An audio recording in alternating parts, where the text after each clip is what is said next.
البنات بغيتي الكولاجين اللي كتهضري ليا دائما، بغيت الكولاجين في بشرتي، بغيت الكولاجين في شعري، بغيت الكولاجين في الدد ديالي، التقويه ديال العظام، فيه بزاف د الفوائد. ها هما البنات، ها نتوما في الاول كتكون فحال ما هكا بالضفيرات ديالها. من بعد البنات غادي نديرهم هكا في بانيو تيتنقاو كيف ما كتشوفوا. غسلتهم بعدا مزيان. دابا درنا عليهم مليحه والخل، ولا عندكم الحامض حتى هو تقدروا ديروه باش كتحيد لهم دوك الزفوريه وداكشي، حتى كتبدا تقشر لهم الجلده الاولى اللي كتكون. دابا شوفوا البنات ابخي من بعد كنقشر بحال هكا. شوف هادشي البنات، شوفوا كيرجعوا عرفتي بيضين بحال الحليب. هادي من بعد غادي نقشرها البنات بالموس.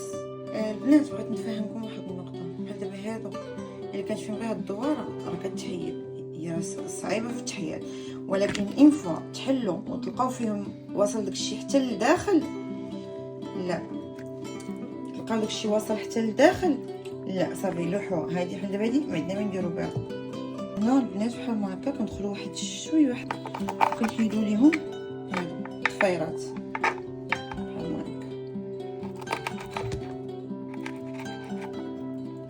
بسم الله سي بون. شوفوا لداخل شتيها نقيه. البلايص الا كانت البنت هي شي حاجه بحال ما هكا حتى هما البنات نحيدها. البنات راه شوفوا راه اللحم راه كيف ما كنقولوا الدجاج. هانتوما البنات من بعد ما قشرناه وغسلناه زدنا ليهم كاع داك الوسوخ كاملين وغسلتهم مزيان بالخل والملحه، وعاود زدت ليهم ثاني الثالث كوش بالماء والحامض والملحه وخليتهم. شوفوا راه حتى كيوليو بيضين البنات. فوالا عاد ديك الساعه نقدروا نطيبوهم.